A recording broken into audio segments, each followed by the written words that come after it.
we're gonna activate one side of the lat instead of both, okay? So sometimes only one side of the lat will be underworking. So after you've done your release, you're gonna do an isometric first, and then if the isometric doesn't seem like it's, you know, holding and working, over time you're gonna wanna start adding resistance such as a TheraBand. So we're just gonna lay face down on the floor. I like to put a pillow underneath my hips.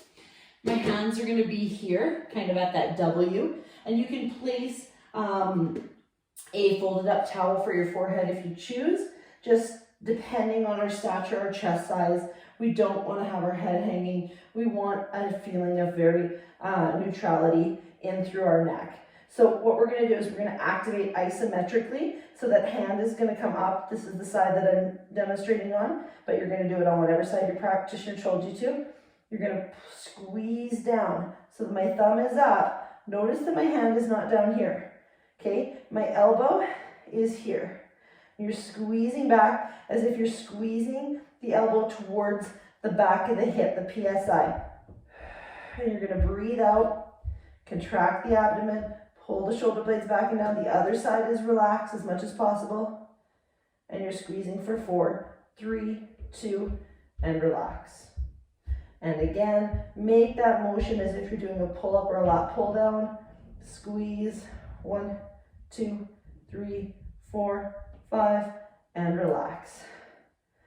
And repeat this 4 to 8 times at that count of 4, 2, 3, 4, 5 to activate that lat muscle after you've done the release that your NKT practitioner told you to do. If you need to add a little bit of resistance, you're going to take a really light TheraBand, tie it to something securely, to something safe that you're not going to pull over on top of yourself, okay? This is very crucial. So again, the pillow's under my hips just to give my hip bones a little bit of comfort, but I'm still gently contracting that lower pelvic floor so that my hips are nice neutral. I'm not letting everything just fall into the floor. It's a gentle contraction. Again, same thing, my other arm is relaxed over here. Okay, and then this arm is going to start fully extended, so I might need to have a little bit more of a higher grip on the band.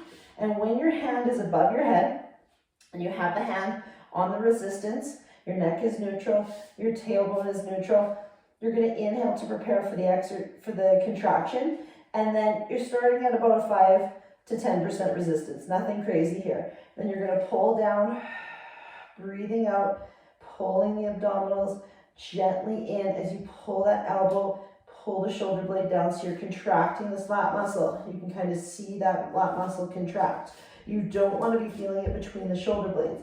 It is a side of the back and underneath the armpit muscle. 2, 3, 4, 5. The same thing though, we are going to do that isometric. We now just have a resisted isometric instead of just an isometric. Breathing it out. Making sure you're not noticing any other tension increasing anywhere else. We definitely don't want to feel those upper traps. Pulling those shoulders down into that scapular depression. 1, 2, 3, 4, 5, and relax. So not overworking the muscle in a activation. It's just a gentle neural lock where we want to get that muscle to reintroduce that muscle to that brain and brain to that muscle so that they can make a connection and we can change that compensation pattern. Take a break always when coming up, shake up your shoulders, breathe into your body for a couple of seconds just to release any tension that we may have created while we were activating that muscle.